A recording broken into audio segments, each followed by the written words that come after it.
শুভ সপ্তমী বন্ধুরা, সপ্তমীর অনেক শুভেচ্ছা ভালোবাসা। আশা করছি তোমরা সকলে খুব ভালো করে মজা করে পুজো কাটাচ্ছ।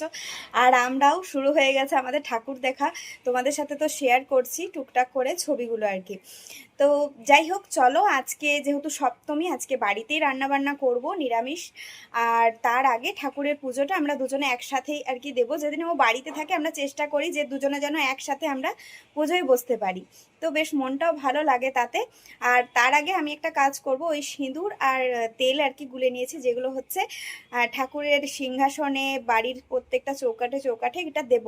তো এটা তো ছোটোবেলার থেকেই মা ঠাকুমাদেরকে দেখে এসছি যে ষষ্ঠী দিনে বিকেলবেলাতে আমাদেরকে দিয়েও কখনো কখনো দেওয়া করাতো আমার ঠাকুমা। অনেক দিন আগের কথা আর কি, আমার ঠাকুমা যখন ছিল তখন। আর তাছাড়া আমার দিদিকে দেখেছি, মাকে দেখেছি। তো সেটা আমি যেহেতু এখানে রয়েছে, আমার একটা ছোট্ট সংসার রয়েছে, তো তার মঙ্গল কামনায় আমিও সেটা করব।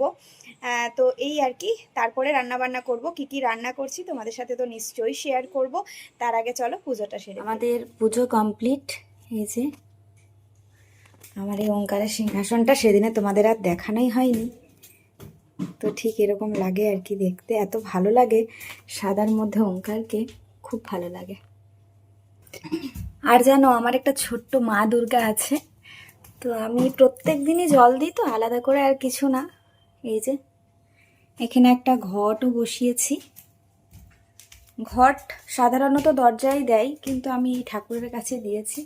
আর এই যে আমার ছোট্ট সিংহাসনটা, কেমন লাগছে জানাবে তোমরা। খুব ভালো লাগে ঠাকুরের জায়গাটা যখন সেজে থাকে না, ভীষণ ভালো লাগে দেখতে। রান্না বান্না হয়েছে, সপ্তমী স্পেশাল কি কি রান্না করেছি সেগুলো একবার তোমাদের।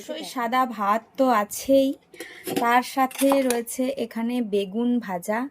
একটা ভাজাই রেখেছি, ইচ্ছে ছিল পটল ভাজা করার, বাট পটল আনতে বলতে ভুলে গেছিলাম।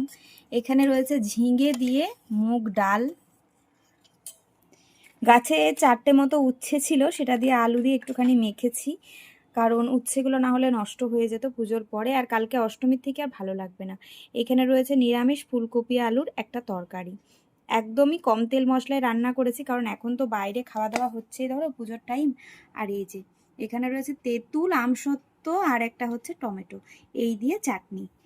আর প্রথম পাতে যেটা থাকবে সেটা দিয়েই মনে হয় ভাত পেরিয়ে যাবে, যেটা হচ্ছে এটা ঘি, লেবু, লঙ্কা, ব্যাস এই দিয়েই অর্ধেক ভাত শেষ হয়ে যাবে। তো যাই হোক, আমাদের সপ্তমীর সকালটা এভাবেই পেরিয়ে গেল। বিকেলে থেকে আবারও একটা নতুন ভিডিও নিয়ে তোমাদের সাথে দেখা হবে। চলো খাওয়া দাওয়া করে নিই, টাটা। আর তোমরা কে কি রান্না করলে অবশ্যই কমেন্টে জানিও। টাটা।